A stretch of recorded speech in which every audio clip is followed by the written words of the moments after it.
छत्तीसगढ़ की जीवनदायिनी महानदी अब खतरे में है। रायपुर जिले के आरंग तहसील अंतर्गत ग्राम निजदा में बड़ा खनन घोटाला हो रहा है।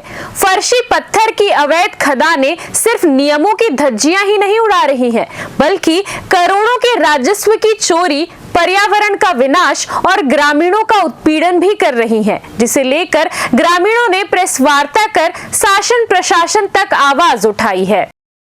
जहां पिछले 3 सालों से चल रहे अवैध फर्शी पत्थर खनन ने न सिर्फ पर्यावरणीय नियमों की धज्जियां उड़ाई हैं, बल्कि ग्राम वासियों की आजीविका, चरागाह भूमि और जीवनदायिनी महानदी को सीधा खतरे में डाल दिया है। यहां फर्शी पत्थर खदान स्वीकृति क्षेत्र की सीमा का उल्लंघन कर 5 गुना ज्यादा खुदाई की जा रही है, वो भी बिना पर्यावरणीय मंजूरी के। इन खदानों के पास कोई वैध पर्यावरणीय स्वीकृति नहीं है। यह सीधे तौर पर एनजीटी और पर्यावरण संरक्षण अधिनियम का उल्लंघन है। खनन से निकलने वाला पत्थर बिना रॉयल्टी दिए बेचा जा रहा है, जिससे राज्य सरकार को प्रतिदिन 30 लाख रुपए का नुकसान हो रहा है। ग्रामीणों के अधिकारों का लगातार हनन हो रहा है। ग्राम पंचायत को मिलने वाली राशि नहीं दी जा रही है, जिससे गांव के विकास कार्य रुक गए हैं। साथ ही स्थानीय दलालों की मदद से खदान संचालक गांव में अशांति फैला रहे हैं।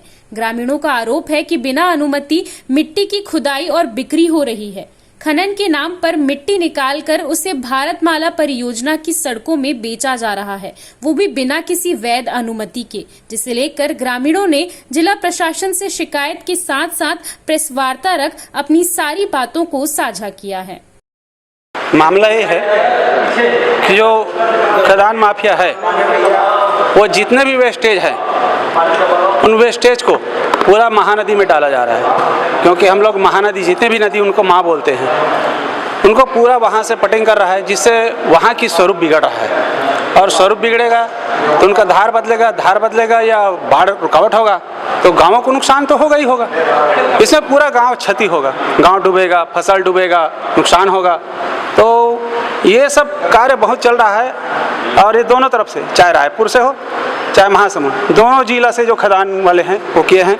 दूसरी बात, खदान जितना चला रहे हैं उनसे अवैध, जैसा 1 एकड़ है तो वो 1.5 एकड़, 2 एकड़, 3 एकड़, 4 एकड़ एक्स्ट्रा खुदाई किए हैं।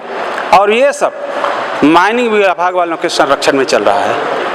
ये बहुत से दिन हो गए जब इनका पर्यावरण नहीं था, 2024 में तब ये चल रहा था। जब कोई अधिकारी आता था तो बंद कर देता था, और पिछला जो सरपंच पति हो तो खत्म हो गए, वही देखते थे। और वो जब मना करते थे तो इन लोग दबाव डालते थे कि हम लोग काम नहीं मिलेगा। वहाँ पे जन सुनवाई के लिए गया था अपर कलेक्टर पंच भाई, उनको हम लोगों ने लिखित में दिया था कि आप अगर चलवाते हैं तो नियम के तहत चलवाइए। वहाँ हजारों पेड़ कटे हैं, पेड़ भी कटे हैं, महुआ, तेंदू, सभी के पेड़ कटे हैं। और पेड़ काटने के बाद खुदाई भी एक्स्ट्रा किए हैं। और जहाँ भी पाए, जैसा अभी बोलते हैं कि गाय की चरागाह होना चाहिए, गाय की चरागाह पूरी तरह समाप्त हो गए हैं। पर्यावरण, पेड़ लगाओ, कहीं भी एक पेड़ नहीं है। पूरे जो इमारती लकड़ी उनको काटा गया है और अपने ले गए हैं। तो ये सीएम से मिले हैं, सीएम साहब तो सिर्फ आदेश करेगा, लेकिन जो जांच हुआ है उसमें 30,000 और 60,000 रुपया जुर्माना किया गया है। अब 30,000 60,000 क्या, वो तो एक गाड़ी का माल है। कितना आइचर का, छोटा का, जब ट्रक का माल करो तो 1.5 लाख 2 लाख रुपया बनता है। और एक दिन में कम से कम आइचर से, जो छोटा हाथी से बड़ा होता है जिसको हम लोग मेटाडोर टाइप का बोलते हैं, माजदा वगैरह, इसमें कम से कम 22 ट्रिप 23 ट्रिप निकलता है। तो आप सोच लीजिए 2-2 हज़ार भी निकलता होगा तो कितना गया है। अब उनका गुणा कर लीजिए आप, कितना होता है। तो ये करोड़ों का घोटाला कहाँ से हो रहा है। और कलेक्टर साहब को हम लोग कई बार मिले हैं, मैं उस दिन भी मिला था।